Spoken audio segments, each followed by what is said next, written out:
Last week, I introduced you all to my new Storinator AV15, which was very thankfully provided by 45 Drives. Today, we're going to add a few parts to it, get ZFS up and running, set up our first network shares, and start transferring all my data. Let's get started.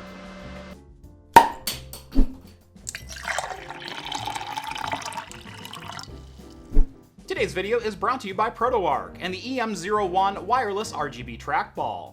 It's a trackball mouse designed with ergonomics in mind. Featuring a thumb-controlled trackball, it sits comfortably in your hand while keeping your arm and wrist relaxed. And with the 0 to 20 degree adjustable mouse grip, you'll always find the angle that suits you. But ergonomics are nothing if it gets in the way of your workflow. With its wireless Bluetooth connectivity, there's no cords in your way to clutter up your desk. And for the ergo-conscious gamers, there's just enough RGB to keep you happy as well. Visit protoarc.com to check out the EM01 wireless RGB trackball for yourself, along with other ergonomic devices. That's protoarc.com, and thanks again to ProtoArc for sponsoring today's video. Well, welcome back to Craft Computing, everyone. As always, I'm Jeff. Now, 45 Drives did send over a number of boxes last week, including the Storinator AV15, but I forgot to open one of them. And it's probably the most important one, at least to me, and that is a custom faceplate for my new Storinator.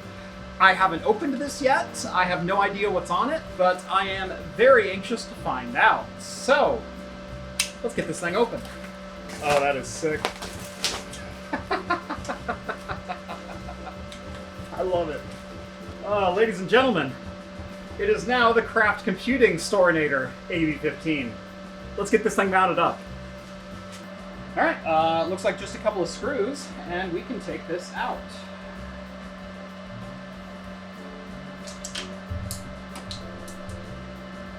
One.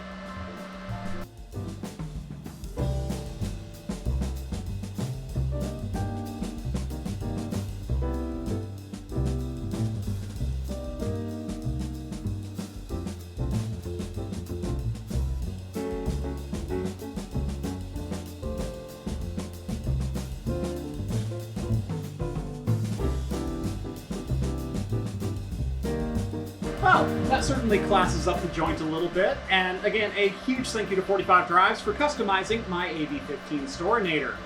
Now, you probably noticed I upgraded the storage already inside of this thing.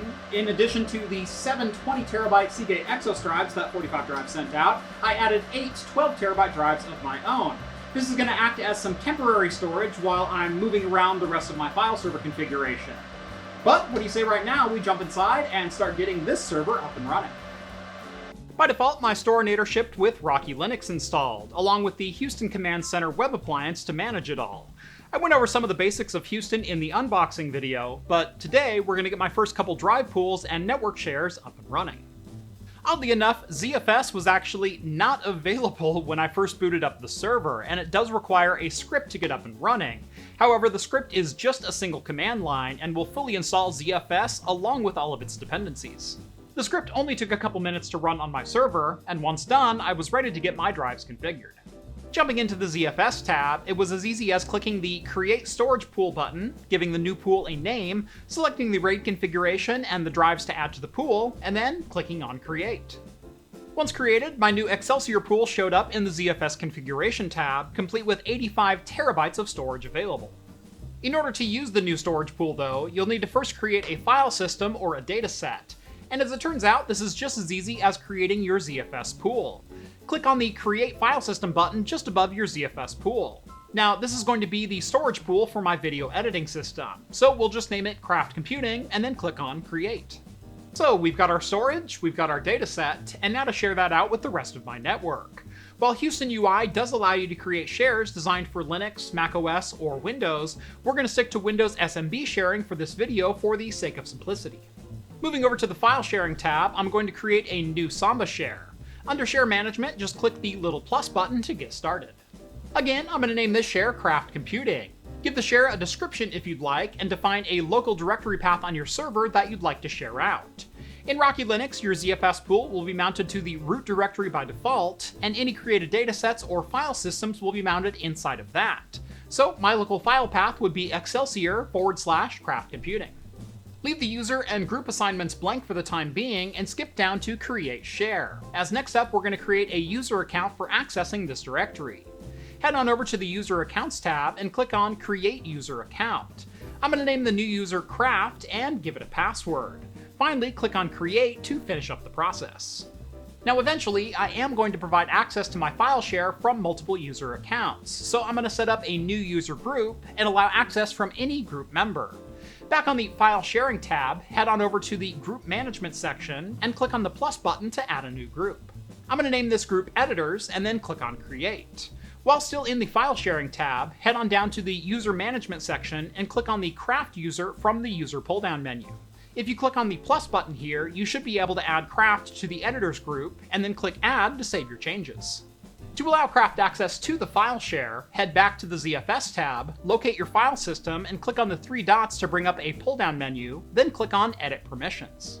For this share, I'm going to set up full read, write, and execution permissions for the owner and group members, with no access from non-members. Select the checkboxes for those options, and then finally under Apply Group, select the Editors group and click on Update.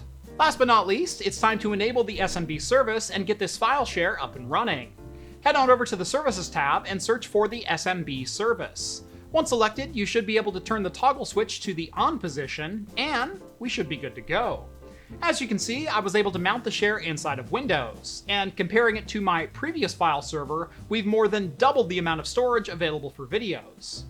Who knew recording in 4K with ProRes 422 LT would take up so much space?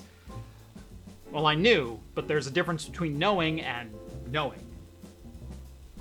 And finally, what about those 12TB Arsenal DAS drives that I purchased? Well, I don't think I'm going to wind up using those, at least not on a primary basis. Since installing the drives yesterday, 2 of the drives have already presented faults, with one of them failing smart checks entirely, rendering the drive pretty much useless inside the server. With 2 out of the 8 drives already showing signs of failure with only 30 to 50 power cycles on them in total, and with very little data written on them in previous testing, I'm not sure I'm going to trust these drives with any of my data, even with their tempting low prices. Now, I've already invested $1,500 and I'm well past the return period on them, so I might end up using them in my backup server, but I'm not going to use them in my Storinator as primary storage. That said, I am very much looking forward to migrating my current video editing storage onto the new Seagate Exos 20TB drives that 45 Drives was kind enough to provide, and will likely be purchasing at least a couple more to hold onto as cold spares. So what are the long-term plans for the server here? Well, obviously, in the next week or so, I'm going to begin the arduous task of moving over all of my storage from my old server to the new Storinator AV15, and I will likely use this as my primary NAS. However, I don't think I'm going to stick with Rocky Linux, even though I have been impressed with its early setup here in this video. Rather, I think I'm going to go with my tried and true method of running Proxmox as a hypervisor and TrueNAS as a virtual machine inside of that. It's a system that's worked very well for me in the past, and I think will work just as well here on the Storinator AV15. With the bonus of having the core of my network unified between running Proxmox and TrueNAS as the primary services, I'll also be able to run some virtual machines on this hardware, and I may even be doing a CPU upgrade in the very near future. So make sure to subscribe to the channel so you don't miss that one. In the meantime, make sure to drop this video a like and subscribe to Craft Computing if you haven't done so already. Follow me on Twitter at Craft Computing for daily shenanigans like this. And if you like the content you see on this channel and want to help support me in what I do, consider joining the Patreon. Link is down in the video description. But that's going to do it for me in this one. Thank you all so much for watching, and as always, I will see you in the next video. Cheers, guys. Surprisingly good hazy.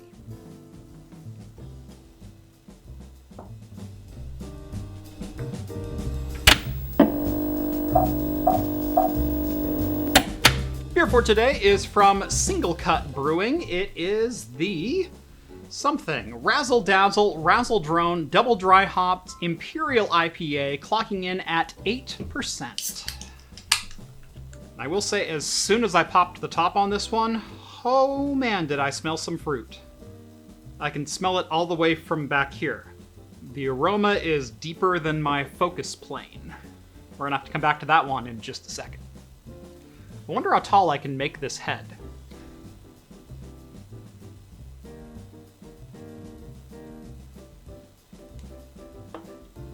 Hasn't gone over the top yet.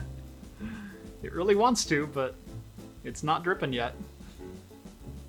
Alright, Singlecut Razzle Dazzle Razzle Drone Double Dry Hopped Imperial IPA, which is definitely hazy. Here we go. Oh, that's got a zing to it. Wow. I told you this was very, very fruit and citrus forward on the aroma. Even that didn't prepare me. There's a good amount of at the back end of that. It's quite good. Drink as soon as possible in a clean, wide-mouth glass. Store cold and upright, unfiltered, decant carefully. So you're not supposed to swirl this one and mix all the, I'm assuming what are active yeast or whatever still left over. So I did leave the sediment in the bottom of the can. So this is properly poured and as hazy as it should be. This is an IPA, specifically a hazy IPA, that is gonna open up your sinuses just a little bit. Like I said, there's a zing, there's a kick, there's a back into this, not unlike taking a shot of Jack. Like it'll definitely wake you up in the morning. And as I'm self-employed, I can have a beer at 9 a.m. Not that this is 9 a.m. At least not that I'll admit to. It's funny, right out of the can, I expected this to be a hazy that I would hate 3 ounces into it. Not only that, this actually started off slightly warm as my fridge is having some problems, so I poured this at like 45 degrees instead of the normal 36 degrees, which is usually not in a hazy's best interest. Actually, I'm quite impressed that the flavor is hanging around this, and I'm not just getting that acid burn with like, you know, squirting pineapple juice onto an open sore that I normally get with hazy IPAs. This is quite good. It's very tropical. It's bright. And like I said, there's that little bit of a zing that kind of finishes on the flavor profile. Definitely a surprising entry from Singlecut here with their Razzle Dazzle Razzle Drone, with some of the weirdest can art I've ever seen on a beer. But a very solid IPA.